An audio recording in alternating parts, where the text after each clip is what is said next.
Hello, hi guys. Welcome to கிபி talk. இன்னைக்கு நம்ம பார்க்க போறோம்னா ஒரு ஹிஸ்டாரிக்கல் மிஸ்ட்ரி ட்ராமா தான் பார்த்துட்டு இருக்கோம். இதுல சஸ்பென்ஸ், த்ரில்லர், இன்வெஸ்டிகேஷன் சொல்லிட்டு எல்லாமே இருக்கு. இதோட ஃபர்ஸ்ட் பார்ட் ஏற்கனவே நம்ம சேனல்ல அப்லோட் பண்ணியிருக்கோம். மறக்காம செக் பண்ணி பாருங்க. வாங்க நம்ம வீடியோக்குள்ள போகலாம். ஸ்டார்டிங் சீனே பார்த்தீங்கன்னா நம்ம ஹீரோ ஃப்ரெண்ட் வந்து யாரு கொலை செய்ய சொல்ல வந்தாங்களோ அவங்களே கில்லர்னு சொல்றாரு. பட் ஹீரோ அதுக்கு மறுக்கிறாரு. கண்டிப்பா இவங்க கில்லரா இருக்க முடியாது. அது மட்டும் இல்லாம இவங்களுக்கு எந்த மோட்டிவும் இல்ல. அப்போ இந்த கோஸ்ட் இதெல்லாம் நீ நம்புறியா அப்படின்னு கேட்கும்போது கண்டிப்பா இல்ல. கோஸ்ட்னு ஒண்ணு கிடையவே கிடையாது. அது அந்த கொலைகாரன் தான் செட் பண்ணியிருக்கான். அது மட்டும் இல்லாம இவங்க தான் கொலைகாரங்கன்னா கண்டிப்பா அதுல உள்ள ப்ராப்பர்ட்டிஸ்லாம் எடுத்துட்டு இவங்க எப்பயோ போயிருக்கலாம். பட் இங்க வந்து செய்தி சொல்றாங்கன்னா கண்டிப்பா இவங்க கில்லரா இருக்கவே முடியாது அப்படின்னு சொல்றாரு. சரின்னு சொல்லிட்டு சுத்தி முத்தி செக் பண்ணி பாக்குறாங்க. அப்ப பார்த்தா ஒரு லாக்கெட் கிடைக்குது. அதுவும் ரத்த கரையோட கிடைக்குது. அடுத்த சீனே பாத்தீங்கன்னா ஹீரோட ஃப்ரெண்டு வந்து ஹீரோட்ட அந்த கோஸ்ட் கதையை சொல்ல ஆரம்பிக்கிறாரு. 10 வருஷத்துக்கு முன்னாடி டியங்கா மாஸ்டர் வந்து இவங்கிற பொண்ணை பாக்குறாரு. பார்த்த உடனே எனக்கு ரொம்ப பிடிச்சிருது. அதனால இந்த டீ லீவ்ஸை பாத்துக்கிற பொறுப்பை வந்து அந்த யூக்கு கொடுத்துருக்காரு. ஆனா இது விஷயம்லாம் அந்த யூவோட அண்ணனுக்கு சுத்தமா பிடிக்கல. அது மட்டும் இல்லாம டிஎனுக்கு எப்படியாவது யூவை கல்யாணம் பண்ணிக்கணும்னு ரொம்ப ஆசையா இருக்கு. ஆனா யூ இதுக்கு ஒத்துக்கல, மறுத்துட்டா. யூக்கு ஒரு லவ்வர் இருக்கிறதாகவும் சொல்லப்படுது. யூவை எப்படியாவது அடைய நினைக்கிற டியான் வந்து ஒரு திட்டு நீட்டுறான். இவன் திருட்டான்னு சொல்லிட்டு ஒரு பொய்ப்பட்ட கட்டி விடுறான். அதனால எல்லா மக்களும் இவளை பனிஷ் பண்ணு சொல்றாங்க. ஆனா யூ அண்ணன்ட்ட போன டியான் நான் கல்யாணம் பண்ணிக்கிறேன், அப்படி பண்ணிக்கிட்டா உன் தங்கச்சி யாரும் பனிஷ் பண்ண மாட்டாங்க அப்படின்னு சொல்றான். சரி, வேற வழி இல்லாம அவன் அண்ணனும் அதுக்கு ஒத்துக்கிறான். கல்யாண அன்னைக்கு இதெல்லாம் தாங்க முடியாம யூ மேலேருந்து கீழே வந்து சூசைட் பண்ணி இறந்து போயிடுறா.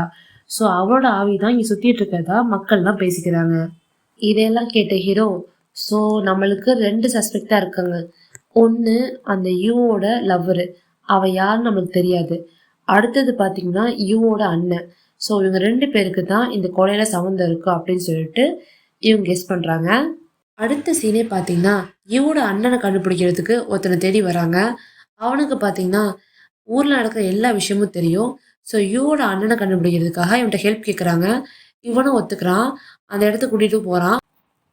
அவர்கிட்ட போய் இதை விசாரிக்கும் போது எனக்கே லங்ஸ் இறந்து போச்சு, நான் இன்னும் 5-6 மாசத்துல இறந்து போயிடுவேன் அப்படின்னு சொல்றாரு. டியான் டெத் பத்தி நீங்க கேள்விப்பட்டீங்களான்னு கேட்கும்போது நான் கேள்விப்பட்டேன், கடவுள் கரெக்டான தண்டனையை கொடுத்துட்டாரு, எனக்கு ரொம்ப சந்தோஷமா இருக்கு அப்படின்னு சொல்றாரு. உங்களுக்கு ஏதாவது கடைசி ஆசை இருக்கான்னு கேட்கும்போது ஆமா இருக்கு, என்னோட தங்கச்சியோட லாக்கி கிடைச்சா நல்லா இருக்குன்னு சொல்றாரு. அடுத்த சீனே பார்த்தீங்கன்னா ஹீரோவும் ஹீரோ ஃப்ரெண்டும் இதை பத்தி பேசிட்டு வராங்க. அந்த லாக்கெட் பத்தி நம்மளுக்கு தான் தெரியும். பட் இவனுக்கு தெரிஞ்சிருக்குன்னா இவனுக்கும் இந்த கொலைக்கும் ஏதோ சம்மந்தம் இருக்கு. ஆனா இவன் கொலை பண்ணல, இவனுக்கு பின்னாடி யாரோ இருக்காங்கன்னு சொல்லிட்டு பேசிட்டு வராங்க. அடுத்த சீனே பாத்தீங்கன்னா ஜெயிலில் நடக்கதான் காட்டுறாங்க. அங்க 2 ஜெயிலர்ஸ் வந்து இந்த கொலைகேஸை பத்தி தான் பேசிட்டு இருக்காங்க. அந்த மாதிரி சமயத்துல ஒரு வினோதமான சத்தம் கேக்குது. யாரோ உள்ள நடமாடுற மாதிரியும் இருக்கு. சுத்தி முத்தி பார்க்கும்போது திடீர்னு பார்த்தீங்கன்னா அந்த பேய் வந்து தான் அந்த விஷயத்த பண்ணிட்டு இருக்கு. அதுக்கப்புறம் எல்லாரும் ஒரு இடத்த நோக்கி படையா போயிட்டு இருக்காங்க. இதை பார்த்த ஹீரோ வந்து எல்லாரும் எங்க போறீங்கன்னு கேட்கும்போது கோஸ்ட் வந்து ஜெயிலுக்குள்ள வந்துருச்சு, அதை தேடி தான் நாங்க போயிட்டு இருக்கோம் அப்படின்னு சொல்றாங்க. இதை கேட்ட ஹீரோ ரொம்ப ஷாக் ஆயிடுறாரு. வேகமா ஜெயிலை நோக்கி போறாரு. அங்க பாத்தீங்கன்னா அந்த ஜெயிலர்ஸ் தான் ரொம்ப பயந்து போயிட்டு இருக்காங்க. அவங்கள்ட்ட என்ன நடந்துச்சு, என்ன பாத்தீங்க அப்படின்னு கேட்கும்போது சார் நாங்கள் அந்த கோஸ்ட் தான் பார்த்தோம், அது இங்கேயும் அங்கேயும் அடைஞ்சிட்டு இருந்துச்சு, எங்களை ரொம்ப பயம் பிடிச்சிது.